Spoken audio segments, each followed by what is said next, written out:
아멘, 아멘. 자, 우리는 지난 4주 동안 믿음이 무엇인가에 대해서 우리가 10가지를 생각해 보았습니다. 그래서 믿음이라는 건요, 하나님이 주신 선물입니다. 내 능력으로는 믿음이 생길 수가 없죠. 여러분, 우리의 지식으로 홍해바다가 갈라진 게 믿어지겠습니까? 죽은 자가 살아나는 것이 우리의 능력으로 믿어지겠습니까? 그런데 한국교회는 예배당에 잘 나오고 봉사하고 그리고 기도 잘하면 저 사람 믿음 좋다고 이야기를 합니다. 그거는 성경이 얘기하는 믿음이 아니라고 했습니다. 믿음은 하나님이 주신 선물이기 때문에 나는 믿을 수가 없는데 하나님이 주신 선물을 받다 보니까 2000년 전에 남자 없이 여자가 혼자서 아기가 태어난 걸 믿어지는 거죠. 열고성이 믿어지는 거죠. 이건 하나님이 의한 거라고 했습니다. 그리고 오늘부터는 2주간에 걸쳐서 믿음의 자리가 도대체 무엇일까 우리는 생각해 볼 것입니다. 오늘 대표 기도를 해주신 권사님께서 형제들아 하고 시작을 하셨습니다. 우리가 예배당 안에 보면은 형제님, 자매님 한다고 했습니다. 헬라어로는 형제, 자매를 가리키는 말이 아델포스라고 했습니다. 아델포스라는 것은 두 단어인데 아와 델포스가 합친 말로 아는 똑같다, 동일하다, 같다라는 의미입니다. 그리고 델포스는 여성의 자궁이라고 했습니다. 그러니까 우리 모두는 그리스도의 복음이라는 자궁에서 태어난 한 형제 자매라는 것이죠. 그러니까 우리가 육적인 자매가 아니라 영적인 자매들이 여러분들입니다. 그래서 형제 자매라고 했습니다. 그러고 난 다음에 권사님은 산제사를 드려라. 이것을 영적 예배라고 했습니다. 산제사는 다른 것이 아니라 헬라어로 로기코스라고 이야기를 해서 생각하면서 드리는 것입니다. 사람들은 생각 없이 기도합니다. 생각 없이 삽니다. 그래서 사람들이 생각 없이 살다가 뭔가 실패를 하면 어떻습니까? 그때서부터 생각합니다.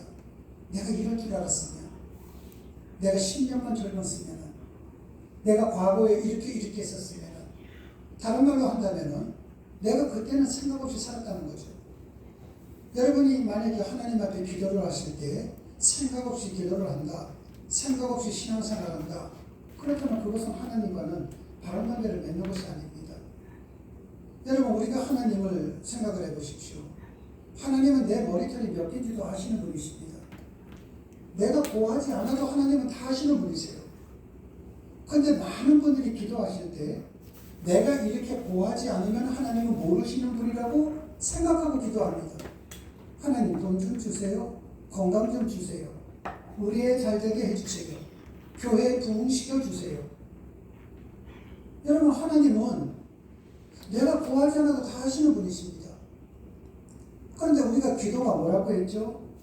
기도는 내 사정을 알리는 것이 기도가 아니라 성경에서 말하는 기도는 하나님의 음성을 듣고 내가 하나님의 말씀대로 살아가는 것이 기도입니다. 그래서 기도를 통해서 여러분들이 하나님의 음성을 들을 줄 아셔야만 됩니다. 엘리야가 호렙산에 올라갔습니다. 호렙산에 올라갔을 때 하나님께서 엘리야에게 말씀하십니다. 엘리야야, 내가 너한테 할 얘기가 있다. 너는 들어라. 그때 엘리야가 귀를 세우죠. 귀를 세우는 순간에 바람이 세차게 불었습니다. 폭풍이 불었습니다. 그때 바위가 쪼개졌습니다. 그러나 그 속에는 하나님의 말씀은 없었습니다.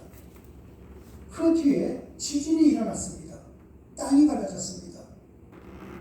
그 속에도 하나님의 말씀은 없었습니다. 그 다음에 불이 일어났습니다. 그 속에도 하나님의 말씀은 없었습니다. 여러분, 하나님의 말씀이 우렁차게, 현란하게, 요란하게 다가온다면 그 소리를 못 들을 사람이 어디 있겠습니까? 그러나 그 속에는 하나님의 말씀은 없었습니다. 제가 여러분들에게 기도원 가지 말라는 이유가 그겁니다. 사람의 감성을 흥분시켜가지고 옆에서 하니까 나도 한다는 시간입니까?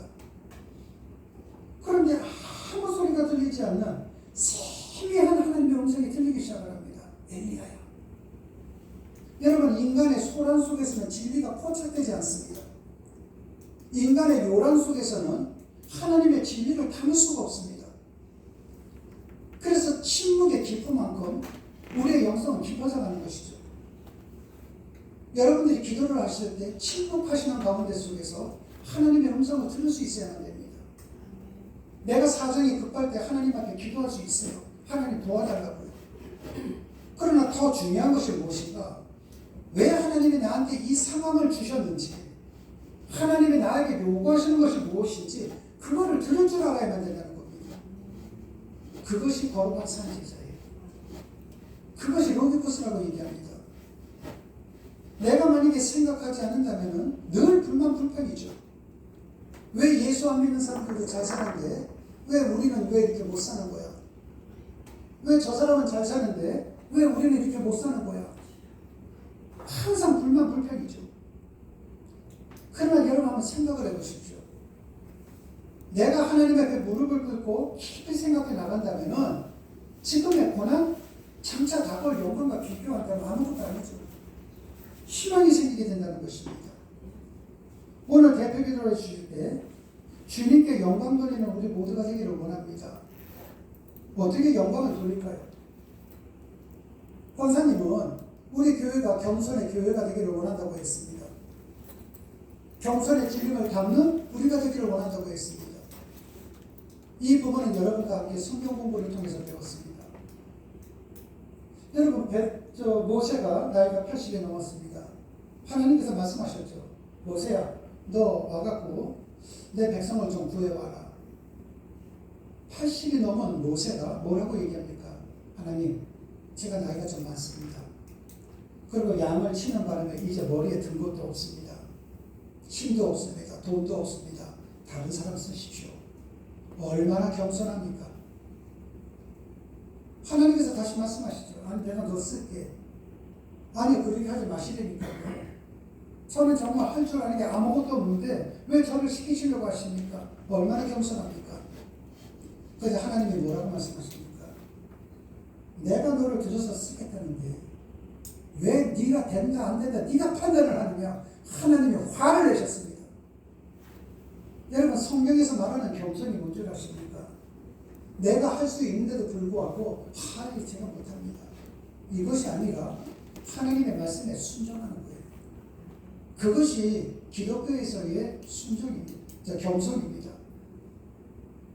예수님이 베드로의 발을 닦아주려고 하니까 선생님 이러시면 안 됩니다. 얼마나 겸손합니까? 예수님이 뭐라고 말씀하십니까? 너 내 명령에 순종하지 않으면 너와 나는 상관이 없어. 여러분, 이때 겸손은 뭡니까? 예수님의 말씀에 순종하는 거예요. 여러분들이 하나님의 말씀에 순종해 나갈 때 비전교회는 오늘 대표기도처럼 겸손의 교회가 될 것이고, 여러분 각자는 겸손의 예수님을 담는 겸손의 그리스도인이 되시는 것입니다. 그때 여러분 부르짖는 거예요. 아무 때나 부르짖는 것이 아니라 그때 부르짖는 겁니다. 그리고 난 다음에 그것이 바로 오늘 제목처럼 여러분들이 서 있게 되어야 할 믿음의 자리가 되는 겁니다. 서울역에 가면 기차도 있습니다. KTX도 있습니다. 우리가 서울역에서 KTX를 타고 부산에 간다고 한번 생각을 해보십시오. 그 기차 속에는 많은 승객들이 타고 있을 겁니다. 그러나 그들이 그 기차를 타기 위해서 서울역에 도착한 시간은 다 다를 겁니다. 일찍 온 사람도 있고 좀 늦게 온 사람도 있을 겁니다. 그러나 그들이 서울역에 도착한 시간은 다 다르지만 기차를 타고 서울역을 출발하는 시간이나 부산에 도착하는 시간이나 그것은 모두 다 똑같습니다. 왜냐하면 기차 출발 시각이 서울역 출발 시각이고 기차 도착 시각이 부산에 도착하는 시간이기 때문입니다. 그러나 똑같은 역을 똑같은 시간에 출발하여 똑같은 속도로 달려서 똑같은 시간에 같이 도착해서 내렸다고 해서 기차에 타고 있는 사람이 다 똑같은 사람은 아닙니다. 같은 열차 안에 있는 같은 승객이기는 하지만 그들의 학력이나 나이, 지적 수준, 능력, 외모, 직업, 삶의 환경은 다 다를 겁니다. 무엇보다도 그 기차를 탄 목적이 똑같지 않죠. 어떤 사람은 부산 관광을 위해서, 어떤 사람은 사업을 위해서, 어떤 사람은 긍정형이든 부정형이든 자기 뜻을 이루기 위해, 또 어떤 사람은 가족을 만나기 위해서 그 열차를 탔을 것입니다. 여러분, 인생 열차도 똑같습니다. 사람에 따라서는 이 세상에 먼저 온 사람도 있고 조금 늦게 온 사람도 있습니다. 그러나 모든 사람에게 출발역과 종착역은 모두가 똑같습니다. 출발역은 출생이요, 종착역은 죽음입니다. 여기서 예외인 사람은 아무도 없습니다. 그런 의미에서 본다면 이 세상에 태어난 우리는 모두 인생 열차를 타고 있는 같은 승객이라고 할 수 있습니다. 저나 여러분, 우리는 같은 승객이에요. 그러나 우리가 같은 시대에 같은 인생 열차를 타고 있는 같은 승객이라고 해서 우리 모두 다가 똑같은 사람인 것은 아닙니다. 인생 열차 속에는 진리를 추구하며 살아가는 사람도 있고 욕망의 포로로 살아가는 사람도 있을 수 있습니다. 밝고 투명한 양심을 가지고 살아가는 사람도 있고 칠흑 같은 양심으로 살아가는 사람도 있습니다. 중요한 것은요, 칠흑 같은 양심을 가지고 있는 사람은 그러한 사람도 자기 생각이 옳다고 생각합니다. 그래서 자기 스스로는 자기를 판단을 못합니다. 다른 사람이 하죠. 그 열차 안에는 남에게 유익을 주는 사람이 있는가 하면은 남에게 심각한 해를 끼치는 사람도 있고, 이 사회에 꼭 필요한 사람이 있는가 하면은 백해무익한 사람도 있습니다. 무엇보다도 인생 열차를 타고 가는 목적이 다 다를 겁니다. 옳고 바른 것을 추구하기 위해서 열차를 타고 가는 사람도 있을 것이고, 오직 욕망의 성취만을 위해서 열차 안에 몸을 싣고 있는 사람들도 있을 것입니다. 공간은 똑같아요.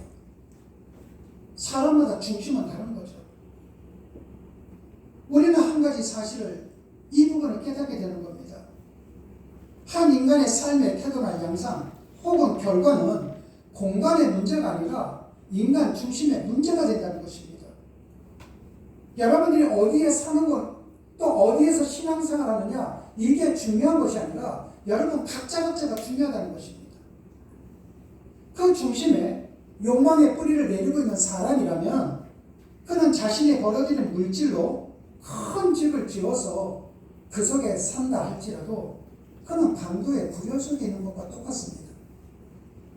하지만 자신의 중심이 진리 위에 있다면 그가 지금 빈민굴 속에 있다 할지라도 그것은 빛나는 성소일 수밖에 없습니다. 우리는 지금 이곳 비전교회라는 같은 공간 속에 있습니다. 똑같은 공간이죠. 그렇다고 해서 우리 모두 똑같은 사람은 아닙니다. 비록 우리의 몸이 같은 공간에 있다 할지라도 우리의 중심이 어디에 있느냐에 따라서 우리의 모습은 천차만별이 된다는 겁니다. 어느 날 예수님께 제자들이 이렇게 묻습니다. 선생님, 세상 끝나는 날 어떤 징조가 있겠습니까? 하고 물었습니다. 예수님께서 하신 말씀입니다. 합독하도록 하시겠습니다. 그때 두 사람이 밖에 있으되 하나는 데려감을 당하고 하나는 버려둠을 당할 것이요 두 여자가 나를 데리고 있으되 하나는 데려감을 당하고 하나는 버려둠을 당할 것이다. 아멘. 여러분, 지금 두 남자가 밭에서 같이 일을 하고 있습니다. 그런데 한 사람은 취함을 받고 다른 한 사람은 버려둠을 당할 것이라고 주님께서 단언하고 계십니다. 두 여자가 같은 공간에서 길을 내고 있습니다. 그렇다고 해서 두 여자 모두 데려감을 받는 것이 아니라 한 사람은 데려감을 받을 것이요 한 사람은 버려둠을 당할 거라고 주님께서 말씀하고 계십니다. 여러분, 이것은요, 남자가 둘이 있는데 한 사람 데리고 간다, 사실적 표현이 아니에요. 누구는 데려감을 가고 누구는 버려둠을 당하고 누구는 데려감을 당한다는 것입니다. 두 사람 못 올라갈 수도 있고요, 두 사람 같이 올라갈 수도 있습니다. 숫자가 중요한 것이 아니죠. 그렇다면 여러분 각자 한번 이렇게 생각해 보십시오. 이 날은 언제 올지 아무도 모르잖아요. 오늘 올 수도 있고 내일 올 수도 있고 100년 후에 올 수도 있습니다. 내가 사랑하는 자녀와 내가 지금 재미난 시간을 보내고 있습니다. 그런데 나는 하늘로 들림을 받고 내 사랑하는 자녀는 버려둠을 당했습니다. 여러분 어떤 심정일까요?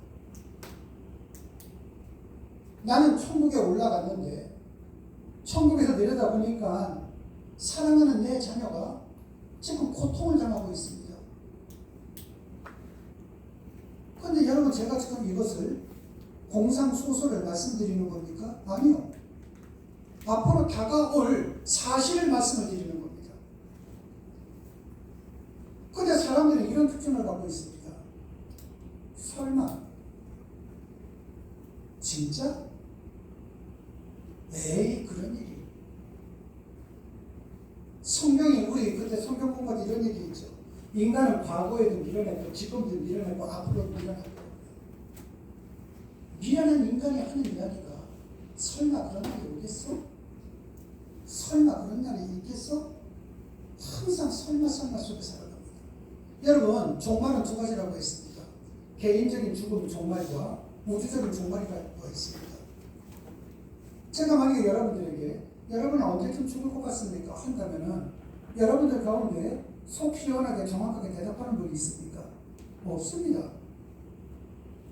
인간은 태어날 때에도 본인의 의지와는 상관없이 태어나고 죽을 때에도 본인의 의지와는 상관없이 죽게 되어 있습니다.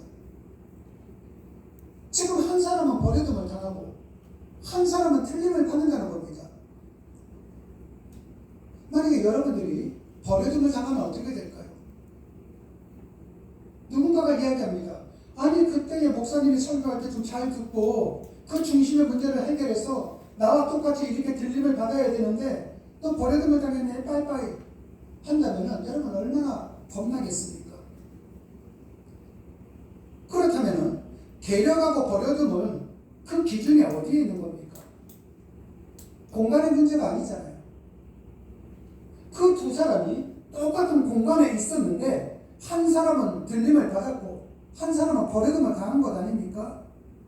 한마디로 얘기해서 인간 중심의 문제라는 겁니다. 인간 중심이요. 성경에서 죄를 가리키는 헬라어가 하마르티아입니다. 하마르티아라는 것은 관역판을 이야기한다고 했습니다. 관역판을 이야기하는데 궁수가 활을 쐈습니다. 궁수가 활을 쐈는데 이 화살이 관역판에 맞으면 죄가 아니에요. 관역판을 벗어나면 죄가 된다는 겁니다. 그렇다면 한번 여러분 생각을 한번 해보십시다. 누가 잘못입니까? 화살이 관역판에서 벗어났다. 관역판이 잘못된 겁니까? 화살이 잘못된 겁니까? 아니요. 관역판도 잘못이 아니고 화살도 잘못이 아닙니다. 궁수가 조준을 잘못한 거잖아요. 궁수가 조준을 잘했으면 괜찮은 것 아닙니까? 따라서 범죄 행위 그 자체는 성경이 말하는 죄가 아니라는 겁니다. 한번 이렇게 생각해 볼까요? 사람을 죽이면 죄입니다. 그런데 성경에서는 사람을 죽였다고 해서 모든 것이 죄가 되는 건 아니라는 겁니다. 이해가 되십니까? 지금 저쪽에서 공산당이 지금 쳐들어오고 있습니다. 저 공산당들이 내 가족들을 지금 죽이려고 하고 있어요. 내 손에 지금 총이 들려 있습니다. 내가 저 공산당에게 쏘면 내 가족을 살릴 수 있습니다. 선한 사람들을 살릴 수가 있어요. 그런데 제가 생각을 합니다. 아, 살인하지 말라 그랬지. 내가 저 사람들에게 총을 안 쏜다고 쳐보십시오. 그래서 내 가족과 주변에 있는 사람들이 몰살당했다. 저를 칭찬하는 사람이 있을까요? 아무도 없죠. 그때는 쏴야 됩니다. 접근을 해서 쏴야죠. 사람을 살리기 위해서 쏴야죠. 여러분, 제가 어디 백화점을 갔는데 묻지마 살인사건이 일어나고 있습니다. 남에게 해코진 일 하면 안 된다고 했지. 가만히 있으면 오히려 그게 더 죄가 된다는 겁니다. 그래서 항상 원인이 무엇인가, 중심이 무엇인가가 중요합니다. 여러분, 성경이 말하는 본질적인 죄라는 것은 인간의 중심이 하나님을 벗어난 상태가 곧 죄라는 겁니다. 하나님을 향해 있지 않고 자기를 향해 있다, 이게 죄가 된다는 것입니다. 여러분, 그렇다면 인간의 중심이 왜 하나님을 떠나 있는가? 하나님을 떠난 인간의 중심은 어디로 향해 있는가? 우리 창세기 말씀을 다 같이 합독하도록 하시겠습니다. 너희 여자에게 이르되 너희가 결코 죽지 아니하리라. 너희가 그것을 먹는 날에는 너희 말과 하나님과 같이하여 사람을 줄 않는 양식이니라. 아멘. 자, 지금 사탄이 인간을 유혹하는 장면입니다. 우리가 지난 오후 예배 때 이거 살펴봤죠. 에덴 동산은 천국의 모습이라고 했습니다. 근데 천국에도 지금 사탄이 있는 거예요. 많은 사람들이 생각을 합니다. 사탄이 그 천국 에덴 동산에도 있어? 인간이 쫓겨났습니다. 쫓겨났는데 생명나무 열매를 먹으면은 사람은 누구나 죽지 않고 영원히 산다고 했습니다. 하나님께서 불칼을 가진 천사를 통해서 생명나무를 지금 보호하고 있습니다. 아무도 못 따먹게. 근데 거기에는 사람은 없습니다. 이미 낙원에서 쫓겨났거든요. 그런데 왜 지킨다고 했습니까? 혹 사탄이 와갖고 그 열매 갖고 가서 사람한테 또 줄까봐. 그것은 하나님이 인간의 사랑이라고 표현해 드린 적이 있습니다. 그런데 그 사건이 있기 전에 사탄이 인간에게 뭐라고 얘기합니까? 하나님이 너 이거 먹지 말라고 그랬지. 너 왜 그런 줄 아니? 네가 하나님처럼 될까봐 겁나서. 너 이거 먹어, 괜찮아. 뭐 이 정도 먹는 거 갖고 그래. 여러분께서는요, 내가 만약에 하와였다면은 나는 금단의 열매를 먹지 않을 거야 생각할 수 있습니다. 근데 한번 이렇게 생각해 볼까요? 분위기에 따라서 사람들의 모임이 좀 달라지죠. 근데 여기에 분위기가 이렇게 있는데, 야, 아무도 없어, 한 잔만 해. 너 이거 한 잔 한다고 해서 지옥 가는 거 아니잖아. 야, 예배? 넌 매가지 드리는데 뭘 그렇게 적어해? 우리 기독교인들 평일날밖에 놀러 갈 때가 없는데 그땐 일해야 되잖아. 일요일 한번 제기자. 한번 놀러 가자. 거기에 넘어가는 게 많죠. 여러분, 지금 문제는 크고 작은 거의 문제가 아닙니다. 성경에서는 술을 먹지 말라고는 없습니다. 만약에 술을 먹는 것이 정말 죄악된 문제라면 예수님께서 가나 잔치집에서 물을 포도주로 만들었겠습니까? 안 만들죠. 우리가 성찬식 때 포도주로 할 수 있겠습니까? 아니죠. 여러분, 구약에서 5대 제사가 있다고 했습니다. 그때 번제, 소제, 화목제, 속번제, 속제제, 이게 대표적인 5대 제사입니다. 근데 다른 건 동물을 잡아서 피를 다 내야 됩니다. 소제는 곡식이에요. 곡식이기 때문에 피가 없습니다. 그때 어떡합니까? 전제구에서 포도주 드립니다. 문제는 무엇인가? 술을 먹고 취하지 말라? 여러분, 헬라어 원어는 그렇게 안 나옵니다. 히브리어 원어도 그렇게는 안 나옵니다. 술 취한 사람이 되지 말라고 나올 때 원어로 그대로 해석하면 이런 뜻이 됩니다. 술 먹은 사람은 기억력이 없다고 합니다. 뭘 했는지도 모른다 그래요. 그런데 사람들 가운데 예배를 드리는 시간에도 내가 분명히 술이라는 음식을 먹지는 않았는데 딴 생각하는 바람에 술 취한 사람과 똑같은 사람들이 있습니다. 내가 예배 시간에 무슨 말씀 하는지 하나도 모르겠어. 나는 뭐가 뭔지도 모르겠어 하는 분들 굉장히 많습니다. 그분들은 하나님이 보실 때 술 취한 사람입니다. 그런데도 불구하고 우리는 외형적인 것만 갖고 하는 거예요. 관용판에 맞았느냐 안 맞았느냐 이것만 따진다는 것이죠. 여러분, 그래서는 절대로 안 됩니다. 그런데 여기에 하와를 보십시오. 아담을 보십시오. 그들이 사탄의 꾀임에 넘어가서 선악과를 먹었더니만 정말 하나님처럼 되었습니까? 인간의 중심 속에 바람직한 것이 지금 들어가 있습니까? 아닙니다. 예수님께서 이렇게 말씀하셨습니다. 합독하도록 하시겠습니다.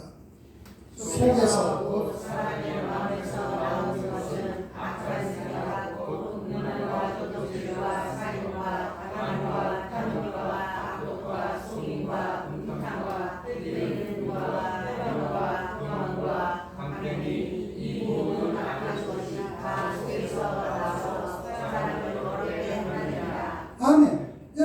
사람의 중심 속에 있는 게 뭐예요? 이게 다 수치스러운 거잖아요. 그러므로 인간의 중심이 하나님에게서 벗어나는 순간부터 인간은 모두 구별 없는 죄인이 되고 마는 것입니다. 여기에는 아무런 차이가 없습니다. 굳이 구별을 한다면 이 사람이 도덕적인 죄인이냐 비도덕적인 죄인이냐 이 차이밖에 없습니다. 예레미야서를 제가 공독해 보겠습니다. 그들이 내 백성의 상처를 심상히 고쳐주며 말하기를 평강하다 평강하다 하니 평강이 없도다. 그런즉 내 하나님 여호와를 버림과 내 속에 나를 경외함이 없는 것이 악이요 고통인 줄 알라. 주 만군의 여호와의 말이니라. 하나님을 잃어버린 인간 속에는 평강이 없고 오직 고통뿐이라는 것을 하나님께서 지금 지적해 주신 것입니다. 여러분 많은 그리스도인들이 있습니다. 이 땅에는 1000만 명 가까이 있죠. 그런데 그분들의 이야기를 담은 책들이 있습니다. 그 책을 보면은 왜 내 삶은 하나님을 믿는데도 이렇게 고통스러울까 힘들까? 그분들의 공통점이 뭔 줄 아십니까? 그 속에 하나님이 없다는 겁니다. 내 몸은 예배당에 왔다 갔다 했지만은 그 속에 하나님의 말씀이 없는 거예요. 여러분 하나님을 잃어버린 인간 속에는 평강이 없습니다. 오직 고통뿐이라는 거예요. 이렇게 말씀하시는 분들이 계십니다.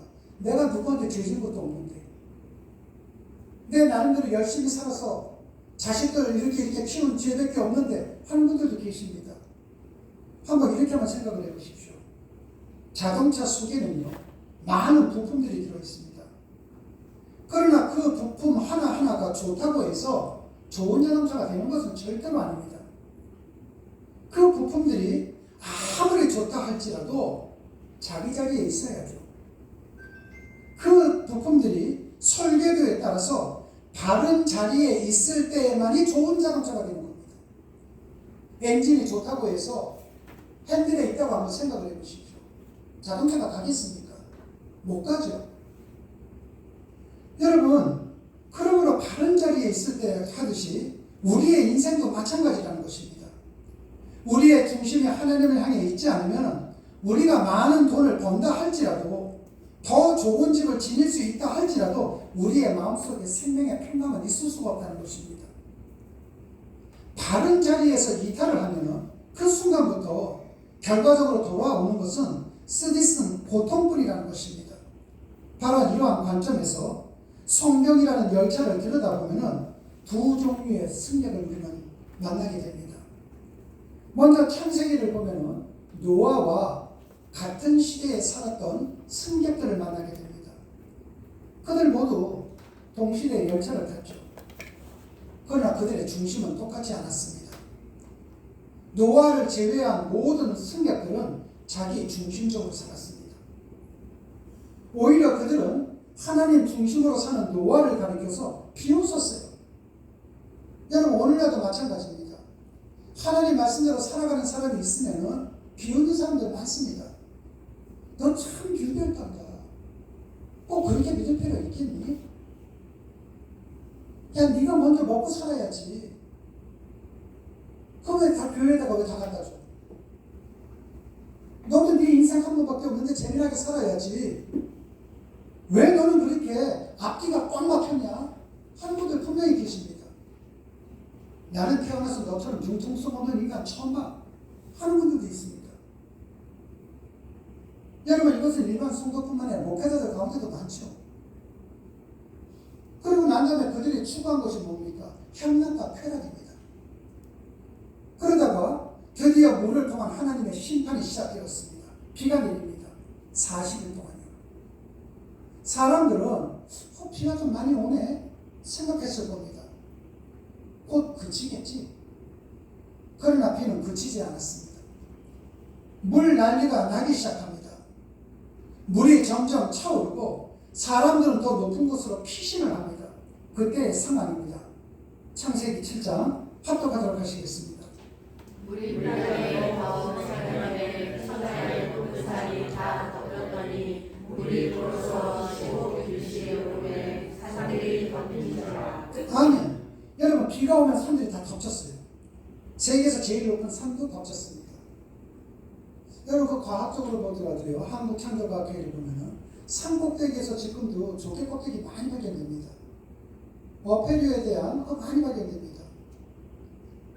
여러분 우리 기독교가 그냥 기독교 성경만 갖고 하는 것이 아니라 과학적인 지식도 상당히 갖고 있습니다. 요번에 인권위원장인가요? 그 한 장로님이 대법관 출신인데 그분이 그 텔레비에서 그런 얘기 하지 않았습니까? 자기는 과학을 믿지 않습니다. 창조를 믿는다. 그러니까 벌떼같이 나와서 막 비난했습니다. 어떻게 과학을 부정하냐 이거죠. 야당 국회의원 한 분은 전도사 출신입니다. 그분이 제일 불을 켜고 이야기하거든요. 그거 말이라고 생각하냐고요. 여러분 과학이 전부입니까? 그렇다면 두 가지를 놓고 비교해야죠. 어떤 것이 진짜인지. 아무것도 없는 공간에서 어떻게 별이 생깁니까? 아무것도 없는 곳에서 어떻게 세상이 생길 수 있습니까? 과학이 기독교가 성경을 그렇게 신봉하듯이 과학이 신봉하는 연력학 법칙 어기는 것 아닙니까? 무에서 유는 안 된다고요. 말도 안 되죠. 여러분 정말 이 세상 모든 것은 우리가 두 가지를 놓고 객관적으로 판단을 해야 되지 않겠습니까? 꼭대기까지 물이 펼쳤습니다. 물이 불어서 이 꼭대기에서 제일 높은 산 꼭대기에서 15큐빅까지 올라갔습니다. 이때는 자가 없다 보니까 성인 남자가 팔 꺾어지는데 이걸 1큐빅이라고 얘기해요. 그래서 어떤 사람은 손이 길고 어떤 사람은 짧지 않습니까? 그래서 보통 한 45cm 정도 되지 않았겠느냐 이렇게 얘기를 합니다. 지금으로 하면 6m 간격입니다. 이거는 6m 간격. 그 당시에 권력이 있는 사람이 제일 높은 산까지 올라왔지만은 6m 있으면 죽었겠죠. 다 죽습니다. 6m가 아무것도 아닌 것 같지만은 그 차이가 뭡니까? 6m의 차이가 영원한 평강과 고통의 차이입니다. 영원한 생명과 죽음의 차이잖아요. 구원과 심판의 차이 아닙니까? 6m가. 하나님 중심으로 살아가는 사람들이 이 세상에서 세상의 방법대로 살아가는 사람들에게 때로는 수모를 당할 수도 있고 비웃음을 당할 수도 있고 이 땅에서 가난하게 살 수도 있지만 하나님께서는 반드시 그들을 높이고 그들을 존귀케 하시고 평강으로 덧입혀 주시고 있음을 지금 보여주고 있는 것입니다. 남들이 교회 나가는 나, 하나님을 믿는 나를 비웃는다 할지라도 하나님께서는 반드시 우리를 책임져 주신다는 거예요. 그래서 희망과 소망이 있는 것 아니겠습니까?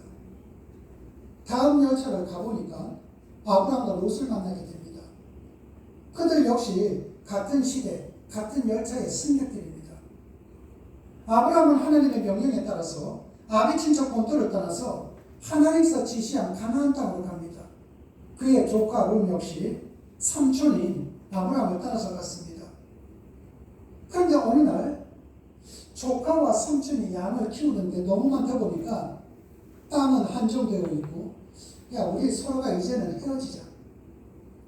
그런데 하나님께서는 아브라함에게 공간을 주신다고 하셨습니다. 그런데 아브라함은 조카에게 양보를 하죠. 네가 먼저 선택해라. 네가 선택하면은 나머지는 내가 할게. 또 왼쪽으로 갈 거니? 그럼 나는 오른쪽으로 갈게. 또 오른쪽으로 갈 거니? 그럼 나는 왼쪽으로 갈게. 조카 롯이 먼저 선택을 했습니다. 그의 선택이 어땠는가? 이에 롯이 눈을 들어 요단 들을 바라본즉 소알까지 온 땅의 물이 넉넉하니 여호와께서 소돔과 고모라를 멸하시기 전이었는 고로 여호와의 동산 같고 애굽 땅과 같았더라. 소돔 사람들은 악하여 여호와 앞에 큰 죄인이었더라. 자 이제 아브라함이 조카에게 얘기했습니다. 너 어떤 땅 가질래? 딱 눈으로 보니까 저기에 물도 넉넉하고요. 살기가 좋은 것 같아요. 저 저기로 하겠습니다. 삼촌. 얼마나 살기가 좋은지 눈에 보기에 얼마나 좋은지 여호와의 동산 같다고 했습니다. 그런데 거기는 어디인가? 소돔과 고모라입니다. 타락의 도시. 여러분 사람이 눈이 뒤집혀지고요. 사람이 세속화가 되고 세상 것이 최고라고 생각하는 사람은 바로 이런 모습이 됩니다. 눈에 보이는 것만, 내가 눈에 보기 좋은 것만 쫓아서 간다는 거죠. 여러분, 오늘날 보면은 사람들이 하나님의 법칙보다는 눈에 보이는 세상 것을 더 선호하는 경우가 많습니다. 그리고 그거를 정당화시키는 것도 모자라서 다른 사람을 설득시키려고도 하죠. 자기가 좋아, 눈에 보기가 좋아, 남들도 다 좋다고 하잖아. 여러분, 노아의 홍수 때 다수결의 원칙에 의해서 사람이 구원받았습니까? 아니요. 구원받은 사람은 극소수입니다. 노아의 가족 8명. 근데도 불구하고 세속적인 사람들은 다수결의 원칙에 의해서 움직입니다. 다들 좋아하잖아. 너도 좋아해봐. 여러분, 이것처럼 심각한 문제는 없습니다. 그래서 세상이 지금 뒤틀리는 것 아닙니까? 여러분, 뉴스 보셨습니까? 어떤 아버지가 자기 딸을 10년 동안 성폭행을 했습니다. 판사 앞에서 뭐라고 얘기한 줄 아십니까? 근친간에 끝상간하는 걸 허용하라고. 그래서 판사가 열을 받았어요. 세상적인 비율로. 열을 받고 어떻게 했느냐? 25년 때렸습니다. 그런 경우가 거의 없대요. 저 사람은 개선의 여지도 없다는 거죠. 세상이 그만큼 타락했습니다. 여러분, 어저께 뉴스를 보니까 아빠의 심부름으로 인해서 뭐를 좀 갔다가 오는 그 지방에 있는 10대 소녀가 왜 40대 남자의 칼에 맞아 죽어야만 합니까? 이유는 한 가지입니다. 나밖에 모르기 때문에. 오늘날 보십시오. 내 가정, 내 자녀, 내 식구, 내 인생만을 위해서 사람들이 하나님 앞에 기도하고 그것만을 목표로 삼고 살아가지. 더불어 살아가는 사람들이 얼마만큼 되겠다고 생각하십니까? 이건 오늘날뿐만이 아닙니다. 사도 바울이 3차 선교 여행을 가기 20여 년 전에 그 예루살렘에는 8,000명이 되는 사람들이 세례를 받고 예수님을 믿게 되었습니다. 그의 가족까지 합치면 한 4만 명 정도가 예수님을 믿게 된 겁니다. 그때 예루살렘의 인구가 8만 명입니다. 전체 인구 50%가 하나님을 믿었는데 사도 바울이 3차 선교 여행을 갔다 와서 유대인들이 사도 바울을 죽이려고 할 때 그 바울을 지키겠다고 나선 사람은 단 한 명도 없었습니다. 그들 다 어디로 간 겁니까? 분위기에 휩싸여서 내 자아에 갇혀서 하나님을 믿기는 믿었지만은 성경대로 믿지는 않았던 것이죠. 다들 자기 중심적으로 살다 보니까 우리 아이들이 걷는 도로가 위험하고요. 학교에서는 왕따 사건이 일어나고요. 심각한 문제 아닙니까? 1,000만 명의 그리스도인이 있다고 하는 이 세상 속에서요. 그런데 아브라함은 어떻습니까? 우리 이 말씀을 한번 합독하도록 하시겠습니다. 너는 일로 너 있는 곳에서 동서방을 바라봐라. 우리는 땅에 내가 너와 내 자손에게 주리니 영원히 이르리라. 너는 일어나 그 땅의 종과 함께로 하여라. 내가 그것을 내게 주리라. 아멘. 하나님이 아브라함에게 말씀하셨어요. 너 갔다 오는 땅 내가 다 줄게. 너 눈으로 보는 거 다 줄게. 여러분은 어떨지 몰라도 만약에 제 경우라면요. 지쳐서 쓰러지는 한이 있더라도 뛰어야죠. 걷지는 못하고요. 뛰면서 이거 다 내 땅이야, 내 땅이야, 내 땅이야 할 거예요. 그런데 아브라함은 어떻게 했는가? 합독하시겠습니다. 이에 아브라함이 장막을 옮겨 그에게 장막의 성수기 집에 이르러 거기서 여호와를 위하여 단을 쌓았다. 아멘. 여러분, 여기에 보면 헤브론에 있는 마므레 상수리라고 했습니다. 헤브론은 교제의 자리입니다. 마므레는 열렬한 뜨겁게 이 뜻입니다. 하나님이 아브라함에게 얘기했습니다. 너 내가 땅 줄게 다 떼어. 그런데 아브라함은 이 공간에 대해서는 관심도 갖지 않았습니다. 오늘날로 얘기한다면 아파트 줄게, 상가 줄게 그 관심도 없었습니다. 아브라함이 한 것이 뭡니까? 하나님 앞에 뜨겁게 예배를 드렸다는 겁니다. 남들이 보면 뭐라 그럴까요? 하고 멍청이 화장하겠습니까? 그런데 세상 사람들이 생각했던 그 똑똑했던 그의 조카는 어떻게 됐습니까? 그의 아내는 소금 기둥이 되어서 죽었습니다. 그 조카는 자기 딸들하고 부적절한 관계를 맺었습니다. 폐가 망신당한 거죠. 그런데 멍청하다고 생각하는 아브라함은 어떻게 됐습니까? 그의 자식들 잘 됐잖아요. 복의 주인공이요, 복의 근원이 된 것 아닙니까? 많은 사람들이 오해하는 부분이 있습니다. 하나님께서는 아브라함에게 땅 한 평도 안 줬습니다.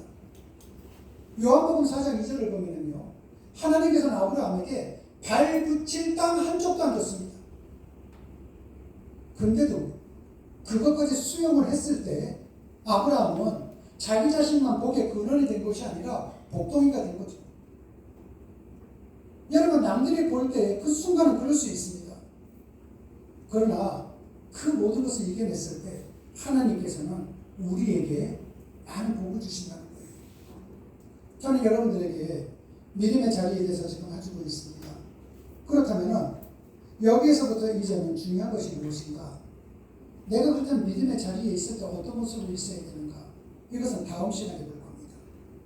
오늘은 여기까지만 볼 겁니다. 서두르세요. 여러분, 신앙생활을 하실 때 여러분 바르게 하셔야 됩니다. 흔들림이 없이 하셔야 됩니다. 남들이 보기 좋다 해서 따라가셔서는 안 돼요. 남들이 하니까 나도 이렇게 한다도 안 돼요. 신앙은요, 하나님과 여러분의 1대1 관계 속에서 이루어져야 됩니다. 여기서 관계가 이루어졌다면 여러분들께서는요, 많은 사람들과 더불어 살아가는 사람들이 되셔야 됩니다. 내가 하나님과는 1대1 관계에 있지만은 그 관계에서 통과가 되면은 많은 사람들과 더불어 살아가셔야 돼요. 내 아이가 귀하면은 이웃집 아이도 귀한 겁니다. 내 가정이 잘 되기를 원한다면요, 이웃집 가정도 잘 되어야 돼요. 근데 여기에 못나게 저 사람은 잘 되는데 왜 나는 이러는 거야? 믿지 않는 사람들도 이러는데 왜 우리는 믿는 사람이 이러는 거야? 여러분, 그렇게 하지 마세요. 만약에 그렇게 할 시간이 있다면 먼저 여러분 중심을 한번 보십시오.